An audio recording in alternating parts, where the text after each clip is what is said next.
गुरुजी शुक्राना गुरुजी अनंतर मानतन शुक्राना गुरुजी। आज मैं अपना शुक्राना सत्संग शेयर कर रही हूँ। इसमें मुझसे कुछ भूल हो तो उसके लिए मुझे माफ़ करना गुरुजी। मैं ज्योति बालाघाट से बोल रही हूँ। मैं सबसे पहले गुरुजी का मंत्र जाप करूँगी। ओम नमः शिवाय, शिवजी सदा सहाय। ओम नमः शिवाय, गुरुजी सदा सहाय। जय गुरुजी। मेरे साथ मैंने अपना शुक्राना सत्संग 30 अप्रैल को शेयर किया था, तो मेरा 14 मई को सत्संग शेयर हो चुका था।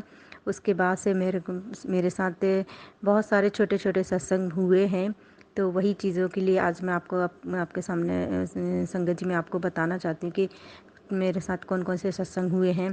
तो पहले गुरुजी का बहुत दिन से ये मैसेज भी आ रहा था कि बेटा तू शुक्राना कर, मई के महीने तेरे बहुत अच्छा जाएगा, तेरे मई में सारे काम हो जाएंगे, तेरे को 31 मई तक के मैं ब्लेस कर दूंगा, मेरे बहुत सारे परेशानी तेरी दूर हो जाएगी।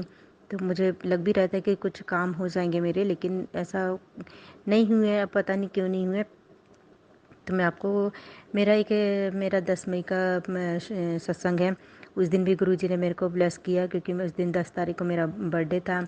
तो गुरुजी ने मैंने बोला गुरुजी मेरे को कोई आपने गिफ्ट नहीं दिया, पर गुरुजी देखो ना, तो गुरुजी कहीं ना कहीं से आपको कहीं ना कहीं से गिफ्ट दे ही देते हैं। तो शाम को भी मेरे अकाउंट में पैसे आए थे, तो वो कैसे आ गए अचानक मुझे भी नहीं पता था, क्योंकि बहुत दिन से आ ही नहीं रहे थे कुछ चीज़ के लिए।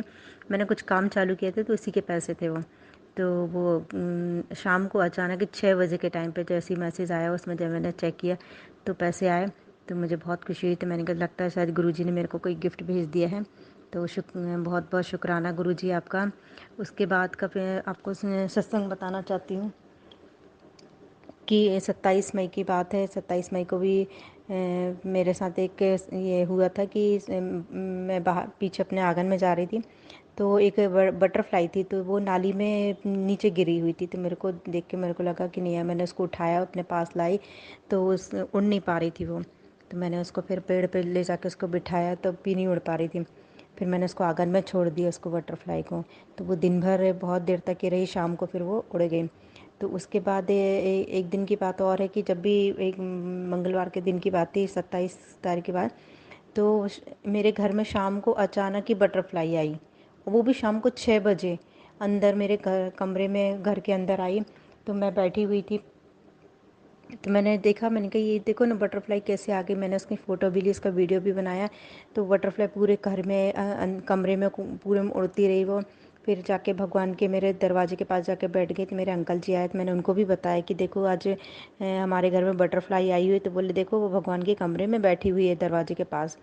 तो बोले लगता है गुरुजी आए हमारे घर में। तो मुझे उस दिन बहुत खुशी हुई, क्योंकि सुबह से ही मेरे को बटरफ्लाई इतनी सारी दिख रही थी कि मैंने कहा आज तो गुरुजी की बहुत अच्छे दर्शन हो रहे थे मेरे को। और वैसे भी तो बटरफ्लाई मेरे को रोज़ ही दिखती है, डेली मेरे को बटरफ्लाई रोज़ गुरुजी मेरे को दर्शन देते हैं। एक नहीं, कम से कम बहुत सारी बटरफ्लाई दिखती है मेरे घर के आसपास, मेरे घर के आंगन में। तो उस दिन की बात है जब बटरफ्लाई बढ़िया मैं भगवान के कमरे में अंदर बैठी रही शाम को 7-8 बजे तक के। अचानक ही पर पता नहीं क्या हुआ कि मेरी बेटी डांस क्लास गई थी, डांस क्लास से वापस लौट के आई, तो बोली मम्मी, रोते रोते आई, बोलती मैं गिर गई नाली में, तो मेरा पैर स्लिप हो गया। तो मैंने उसको देखा, बहुत चोट लग गई थी इसके हाथ में पैर में। तो मैंने कहा यार पता नहीं गुरुजी ऐसा कौन सा बड़ा कष्ट था, तो आपने छोटे में काट दिया, नहीं तो कुछ अभी ज़्यादा लग जाती है अब इसको। तो शुक्राना गुरुजी आपने, मैंने उसको बोला भी था कि देख गुरुजी हमारे घर में आए हुए हैं, तो बहुत बड़ा कष्ट था, शायद आपने छोटे में काट दिया उसके ऊपर से। पर हमेशा गुरुजी उसको मंगलवार को ही उसको चोट लगती है, आप उसको संभाल के रखना गुरुजी, उसके ऊपर अपनी कृपा बनाए रखना, उसको किसी प्रकार की परेशानी मत होने देना गुरुजी। बस यही चाहती हूँ मैं। आपने बोला भी था कि मंगलवार मंगल मंदिर से आके मंगलवार के दिन लड्डू का भोग लगाना। तो अभी मैंने 2 मंगलवार तो लड्डू का भोग लगाया भी दिया है। काली माँ के मंदिर में जाके चुनरी चढ़ाना, तो मैंने वो भी किया है। मैंने काली माँ के मंदिर में गई और चुनरी चढ़ा के भी आई हूँ। और मैं उसके बाद मैंने शीतला माता के मंदिर तो नहीं गई थी, फिर बाद में अभी गायत्री जयंती जो पड़ी थी, तो मैंने उसमें भी जाके शीतला माता के, गायत्री माता के, सबके नाम के मैंने चुनरी और नारियल प्रसाद चढ़ा के आई हूँ। तो कोई जो भी कष्ट होंगे गुरुजी को आप उनको कष्ट को काट देना, क्योंकि मैं रोज़ सारे सारे उपाय तो नहीं कर सकती, मैं बार बार मंदिर भी इतना जाना नहीं हो सकता मेरा। तो जो भी कष्ट होंगे गुरुजी आप उन कष्टों को काट देना। मैं और एक और सत्संग ये है कि मैंने फिर वो बटरफ्लाई का कि मेरे घर में बटरफ्लाई के रोज़ दर्शन होते। एक दिन तो ब्लैक कलर की बटरफ्लाई, ऑरेंज कलर की, येलो कलर की बटरफ्लाई, बहुत सारी बटरफ्लाई के दर्शन होते हैं। अभी कुछ दिन पहले की बात है और है कि मेरे पास गुरुजी का वो मैसेज आ रहा था कि शनिवार तक के तेरे ऊपर कोई कष्ट है ये करके। तो वो अचानक ही पता नहीं बटरफ्लाई मेरे आंगन में ये बर्तन, मतलब मेरे बर्तन रखे रहते हैं तो वहाँ प्लेट में गिरी पड़ी थी वो। और मैंने उसको उठाया, उसके पंखे टूटे हुए थे, मैंने उसको उठाया तो देखा उसमें थोड़ी सी जान भी थी शायद। तो मैंने उसको उठा के मैं बाहर साइकिल पे ऐसे ले जाके बिठा दिया ताकि ये धीरे से इसको उड़ सके वो। तो पता नहीं कैसे फिर वो वहाँ बैठी थी। तो उस दिन बहुत तेज़ आंधी तूफान था तो उड़ के वो नाली में जाके जाके गिरी गई। तो मेरे को अच्छा नहीं लगा कि यार बटरफ्लाई को क्या हो गया। फिर हो सकता है कोई बड़ा कष्ट था तो आपने छोटे में काट दिए। गुरुजी आपका बहुत बहुत शुक्राना गुरुजी। और गुरुजी के मैसेज बार बार ये फ्लैश हो रहे थे कि तू अपने मंदिर से ये चीज़ हटा, मैं खंडित मूर्ति को हटा, ये सब चीज़ें।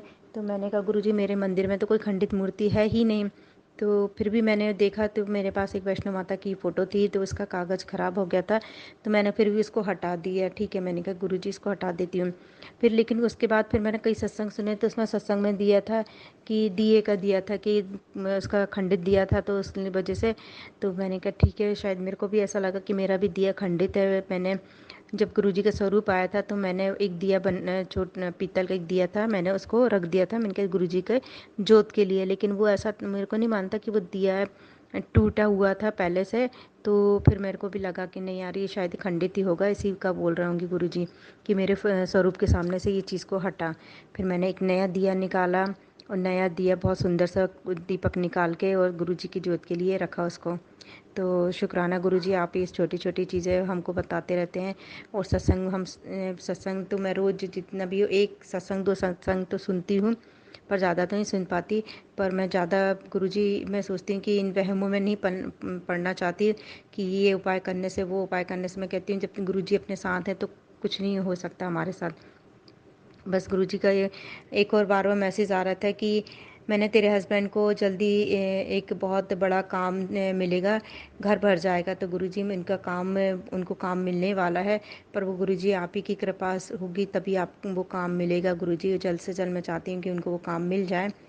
तो और गुरुजी का एक और मैसेज था कि 30 मई तक तेरी बहुत बड़ी अरदास भी पूरी होने वाली है। और गुरुजी बार बार एक ही मैसेज कर रहे थे कि तू सत्संग का छोटा सा शुक्राना सत्संग कर। मैंने बोला भी था कि मैं एक सत्संग करूँगी घर में छोटा सा, पर वो मुझे टाइम ही नहीं मिल पा रहा था और कुछ काम में इतना बिज़ी हो रही थी कि मैं नहीं कर पा रही थी।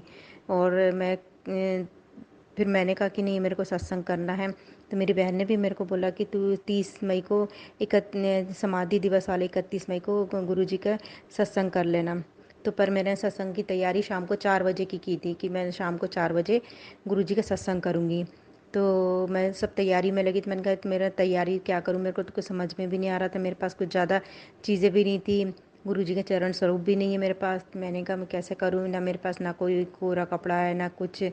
फिर भी देखो ना गुरुजी ने सब सत्संग की तैयारी भी करवा दी। तो मैंने कहा ठीक है देखती हूँ अगर कुछ नया कोरा कपड़ा अलमारी में होगा तो मैं निकालती हूँ। तो वो मेरे पास एक बहुत सुंदर येलो कलर का बहुत बड़ा कपड़ा था वो, तो कुर्सी में डालने के लिए वो भी मिल गया। तो उसके बाद फिर गुरुजी ने कई चीज़ बोली थी कि तू मेरे स्वरूप के सामने से भभूति मतलब कई चीज़ें हटा ये सब करके। तो देखो ना गुरुजी ने वो भी काम करवा दिया। मैं इतने दिन से कुछ सफाई भी नहीं कर रही थी, कुछ भी नहीं काम कर पा रही थी क्योंकि वो टाइम की वजह से मेरा कुछ भी काम नहीं हो पा रहा था। तो मैंने जब अपनी अलमारी खोली इसमें से लॉकर खोला तो लॉकर में मेरे पर्स में गुरुजी के स्वरूप रखे हुए थे। तो मैंने वो स्वरूप देख रही थी तो उसमें ना मेरे पास बहुत सारी भभूति सिंदूर कहीं बहुत सारे सामान, हम कहीं जाते हैं बाहर तीर्थ पे तो सब जगह से लेकर आते हैं और लाके हम लोग इकट्ठा करते जाते हैं। तो मैंने उसको निकाला, उसमें अलमारी में जब धीरे धीरे सामान निकालने लगी तो मेरे कई पूजा पाठ करते हैं तो हम कुछ हल्दी की गांठ तो कभी ये सामान तो कभी वो, इतना सारा सामान मेरे अलमारी से निकला मैं क्या होता। तो देखो ना गुरुजी ने वो सब सामान भी बाहर निकलवा दिया। मेरा पूरा पन्नी भर के सामान हो गया था। मैंने उसको सब विसर्जन करने के लिए निकाला। तो धन्यवाद गुरुजी, आपका बहुत बहुत शुक्राना गुरुजी कि आपने वो सब भी काम बाहर निकलवा दी सारी चीज़ें। और एक और चीज़ बताना चाहती हूँ कि मेरे घर में ना, मतलब मेरा जब घर में वास्तु अगर होता है तो वो पूजा करवाई थी घर में, तो हमारे पंडित लोग घर में नारियल बांध देते हैं। तो मतलब किसी की बुरी नज़र ना लगे, ये सब करके वो सब चीज़ें पूजा कर। तो वो नारियल मेरे घर में बहुत टाइम से बंधा हुआ था, मतलब 7-8 साल से काफ़ी टाइम से बंधा हुआ था। तो एक दिन मेरी बेटी मतलब उसका वो झूला लगा हुआ, तो वो जब जाके झूलने जा रही थी, अचानक ही वो नारियल वो सब सीलिंग पे ऐसा लगा हुआ था, तो वो अचानक ही नीचे गिर गया, लाल कपड़े में बंधा हुआ था। तो बोलती मम्मी देखो ना ये क्या हुआ। तो मैंने कहा ठीक है बेटा, कुछ नहीं होता, गिर जाने दो। शायद वो गुरुजी चाहते थे कि ये सब सावन चीज़ें बाहर निकालूं। और वो भी सत्संग से पहले की बात है, जब 31 मई को समाधि दिवस वाले दिन मैं सत्संग करना चाहती थी, उसके पहले ही सब चीज़ें गुरुजी ने सब बाहर निकलवा दी। तो मैंने भी उसको विसर्जन में डाल दिया कि विसर्जन कर देंगे शायद। और फिर देखो गुरुजी ने मेरा सत्संग भी करवाया। 31 तारीख को मेरी सब तैयारी भी करवा ली। मैं मार्केट गई, सब सामान भी लेके आई। और मैंने शाम को 4 बजे की तैयारी की थी, पर लेकिन देखो ना, गुरुजी ने सत्संग सुबह अमृत वेला में करवा दिया। मेरे को बोले कि मेरी बहन ने भी बोला था कि अमृत वेला में कर ले तो सत्संग, तो बहुत अच्छा रहेगा। मैंने कहा ठीक है। तो मैं सुबह 4 बजे का अलार्म लगाई कि मैं उठ के सबसे पहले गुरुजी का सत्संग करूँगी अमृत वेला में।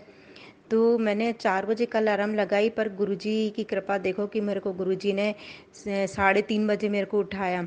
और मेरे को नींद में इतनी खुशबू आ रही, ऐसा लग रहा था कि मेरे आसपास कोई है। गुरुजी की देखो कि गुरुजी की महिमा। मैं नींद खुली जैसी ही, तो मैंने मोबाइल में टाइम देखा तो 3:30 बज रहे हैं। तो मैंने कहा ठीक है। फिर मैं थोड़ी देर सो गई, फिर 4 बजे उठी, सत्संग की तैयारी करी, सब पूरा तुरंत जल्दी जल्दी कड़ा प्रसाद बनाई सुबह मैंने। और 5 बजे से मैं बैठी तो प्ले लिस्ट लगाई, 1 घंटे का गुरुजी का सत्संग किया 6:15 बजे तक के मेरे 6:30 बजे मैंने फिर शिव पुराण भी पढ़ के पाठ किया मैंने शिव पुराण का। तो गुरुजी के वो सत्संग करके बहुत अच्छा लग रहा था उस दिन पूरा दिन अच्छा गया मेरा। शाम के टाइम की बात हुई, उसी दिन शाम को मेरी बेटी बोलती कि मम्मी आप देखो ना, बाहर आओ ना। तो मैंने कहा क्यों। बोलती देखो ना कितनी खुशबू आ रही है। तो मैंने कहा क्यों। तो इतनी मेरे बाहर घर के आंगन में इतनी खुशबू आ रही थी, तो ऐसा लग रहा था पूरी गुलाब की खुशबू इतनी ज़्यादा आ रही थी। तो मैंने बोला कि बेटे शायद कहीं इधर उधर किसी ने अगरबत्ती लगाई होगी या कुछ किया होगा, कूलर में कुछ ऐसा इसमें परफ्यूम डाल। नहीं, कहीं पर भी कुछ अगरबत्ती की खुशबू नहीं, कुछ नहीं। मैंने सब जगह देखा, और सिर्फ बाहर और अंदर मेरे कम में अंदर एक मेरा डाइनिंग रूम है वहाँ बस, और 3 जगह बहुत देर तक ये खुशबू इतनी अच्छी लग रही थी खुशबू। फिर मेरे अंकल जी भी आए, तो मैंने उनको भी पूछा कि आपको कोई खुशबू आ रही क्या। फिर बोलते कि हाँ आ तो रही है। बोले ऐसा लग रहा है कि गुलाब की खुशबू आ रही है। तो मैंने कहा आ रही ना आपको। बोलते हाँ आ रही है। बोले क्यों गुरुजी आए क्या। मैंने कहा हाँ गुरुजी आए ना हमारे घर में। तो गुरुजी आपका बहुत बहुत शुक्राना। गुरुजी आपने मेरे घर को भी ब्लेस कर दिया, मेरे परिवार को भी कर दिया, मेरी अंकल जी को, मेरी बेटी पे, सब पे अपनी कृपा बनाए रखना। और मेरे मायके में भी देखो ना, अब गुरुजी आपकी कृपा। आपने बोला था कि तेरी मम्मी को भी सारे दर्द ठीक कर दूंगा, तेरे भाई को भी, तेरी बहन को, वो सबका गुरुजी के मैसेज रोज आते, तो पूरे परिवार पे मेरी आपने अपनी कृपा बनाए रखी गुरुजी ने। तो मेरा 31 तारीख का सत्संग भी हो गया, बहुत अच्छा हो गया। ऐसे करके मैंने सारी चीज़ें कर ली गुरुजी। मेरे को आपका बहुत बहुत शुक्राना गुरुजी। मैंने और मेरे साथ बहुत छोटे छोटे सत्संग और से डेली होते हैं। मेरे को 777 की ब्लेसिंग तो मेरे को रोज़ मिलती है। एक दिन और सुबह की बात है कि जब मैं सुबह 6 बजे 5 बजे उठ के मैंने अमृत वेला में गुरुजी का मतलब वो मंत्र जाप करती, 5 बजे उठ के अमृत वेला में उठी। फिर मैं 6 बजे के टाइम पे मैंने कहा मैं नहाने चली जाती हूँ सुबह। तो अचानक ही देखो ना, मैंने बल्ब चालू किया और बल्ब फूट गया, नीचे गिरा सीधा। तो देखो गुरुजी की कृपा, गुरुजी ने कैसे हमको बचा लिया। फिर एक दिन की बात हो रही कि जब मैं सुबह 6 बजे उठ के बाहर गई गुरुजी का जाप करके, तो बटरफ्लाई बिल्कुल मेरे सर से ऊपर निकल के गई सुबह 6 बजे। फिर मैं अंदर आई, अंदर आके मैंने अपना मोबाइल उठाया, तो मैंने कहा चार्ज पे लगा रहता है, मैं नीचे जाऊँगी। तो जैसे ही मैंने मोबाइल उठाया तो मेरे को 777 की ब्लेसिंग मिली उस दिन। तो फिर मैं नीचे जाके मैंने चाय बनाई गुरुजी के लिए। तो फिर गुरुजी ने मेरे को 777 की ब्लेसिंग दी। और अब तो मेरे को रोज़ 777 की ब्लेसिंग गुरुजी की रोज़ मिलती है। रोज़ बटरफ्लाई के भी दर्शन होते हैं। मैं गुरुजी को रोज़ लंगर प्रसाद का भोग भी लगाती हूँ, जल प्रसाद भी रखती हूँ रोज़ उनके। बहुत सा जो गुरु सब करती हूँ गुरुजी का। तो गुरुजी मुझे कुछ मुझसे भूल हो गई तो उसके लिए मैं माफ़ करना। इसी तरह आप अपनी कृपा बनाए रखना। आपका लख लख शुक्राना, अनंतम अनंतम शुक्राना गुरुजी। जितना शुक्राना करूँ गुरुजी आपका उतना कम है। बस इसी तरह मेरे परिवार पे, मेरे पूरे परिवार पे कल्याण करना, और जो संगत जी ने मेरा शुक्राना सत्संग शेयर करेंगे उन पर भी अपनी कृपा बनाए रखना। अब मैं अपना सत्संग यहीं विराम करती हूँ। जय गुरुजी। शुक्राना गुरुजी, अनंतन अनंत शुक्राना गुरुजी। जय गुरुजी।